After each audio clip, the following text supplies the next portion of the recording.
नमस्कार जी। जैसा आप लोग जानते ही हैं कि हम डीटीसी के कर्मचारियों की पेंशन बहाली को लेकर काफ़ी समय से जद्दोजहद कर रहे हैं। उसी के चलते आज मैं अपने कर्मचारियों के मुताल्लिक होकर उनसे बातचीत करने के साथ-साथ उनको कुछ जानकारी देना चाहती हूँ। और वो जानकारी मैंने आरटीआई से ली है। आरटीआई एक्ट 2005 के अकॉर्डिंग हम जब चाहें अपने कर्मचारियों की पूरी जानकारी उनसे सरकारी महकमे से ले सकते हैं। परंतु देखिए, भ्रष्टाचार के चलते किस तरह से गुमराह कर रहा है ये डीटीसी विभाग।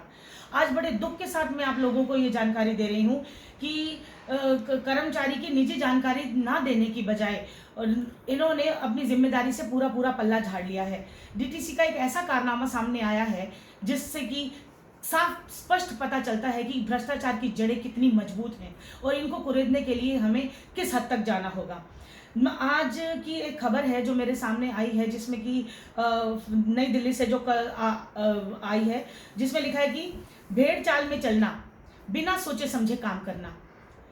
उक्त मुहावरा दिल्ली परिवहन निगम के अधिकारियों पर चरितार्थ किया जाए तो कोई अतिशयोक्ति नहीं होगी।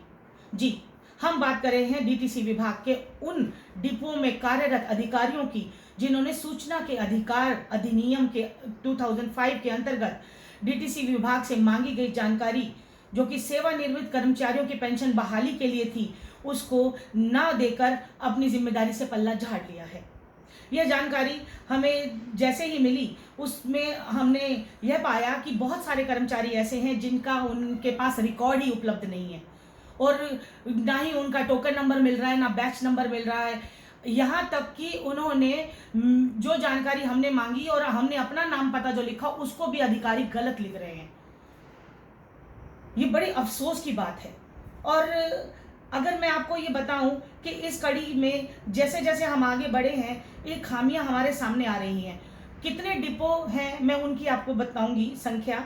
करीब मेरे पास 40 डिपो से जानकारी आई है, जिनमें कुछ डिपो जिन्होंने बहुत बहुत ज़्यादा गलतियां कर रखी हैं वो हैं कालका जी डिपो हो गया, श्रीनिवासपुरी डिपो है, सुखदेव विहार depot, Vasant Vihar depot, Ambedkar Nagar depot है, और तहखंड डिपो और हरिनगर डिपो हो गया।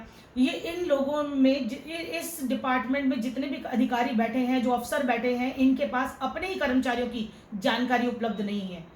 और जो सरकार है, सरकार इस चीज़ को नज़रअंदाज कर रही है। उन्हीं के वजह से ये सारा काम हो रहा है और वो आगे कोई भी कार्रवाई इसमें करने को तैयार नहीं है।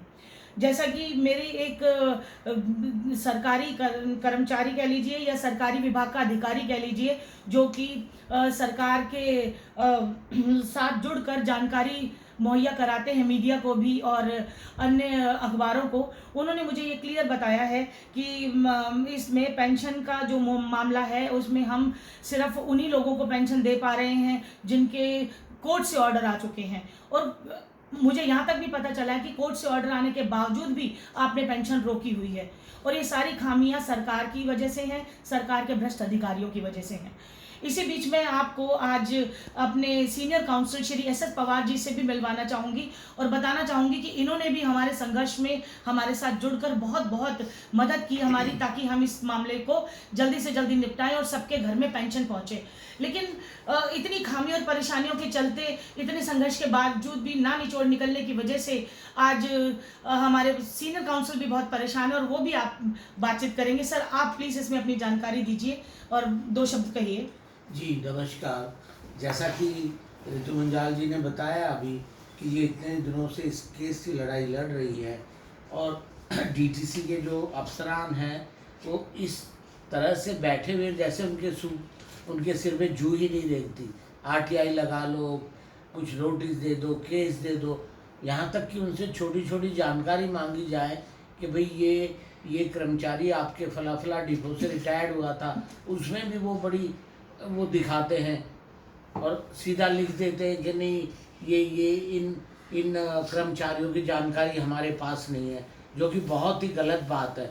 उन कर्मचारियों ने तो अपनी सारी ज़िंदगी डीटीसी के नाम लगा दी और अब भी वो एक उम्मीद पर जी रहे हैं कि मरने से पहले उनको कुछ पेंशन डीटी से मिल जाए, क्योंकि दिल्ली गवर्नमेंट रोज़ रोज़ उनको ऐसी उम्मीदें जगाती है, नहीं कि अभी कर रहे हैं, अभी बस हो जाएगा, तुम्हारे अकाउंट में पैसे आ जाएंगे। तो मेरी बात एक समझ में नहीं आती कि जब डीटीसी ने नहीं देनी पेंशन तो भी इस तरह उनको क्यों एकदम इस ज़िंदगी के आखिरी पड़ाव पे भी इतना तंग क्यों किया जा रहा है। क्योंकि मैंने भी कई चीज़ें देखी, उसमें उनका सिर्फ ये कह देना कि यह कर्मचारी इस डिपो में नहीं था तो नहीं हो सकता। क्योंकि जिस व्यक्ति ने, जिस कर्मचारी ने पूरी ज़िंदगी अपनी लगा दी डीटीसी के नाम और पूरी दिल्ली की लाइफ उन्होंने चलाई, आज उन्हीं लोगों ने, उन्हीं कर्मचारियों को दर बदर की ठोकरें खाने के लिए दिल्ली सरकार ने इस तरह एकदम छोड़ दिया कि जैसे उनका कोई आगे पीछे ही ना हो। और कई बार उनके घरों से फ़ोन आते हैं, उनके बच्चे या जो भी उनके हितैषी है वो भी बड़ी उम्मीद लेके बैठते हैं, पूछते हैं वकील साहब कब तक होगा। अभी तो सरकार ये कह रही थी कि तुरंत ही थोड़े दिन में हो जाएगा और अब कोई आसार नज़र नहीं आ रहा।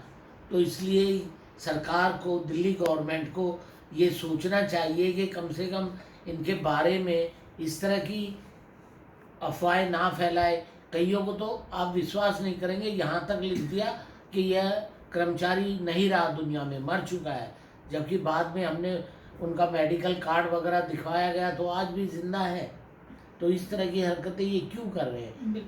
दिल्ली सरकार को सोचना चाहिए कि ये बुज़ुर्ग है, इन्होंने अपनी पूरी ज़िंदगी डीटीसी के नाम कर दी, तो इनका थोड़ा ख्याल करना चाहिए। और दिल्ली सरकार से भी मैं दरख्वास्त करूँगा कि कम से कम इन कर्मचारियों के बारे में सोचें और इन भ्रष्ट अधिकारियों को आदेश करें कि भाई कुछ तो तुम करो इनके लिए। धन्यवाद।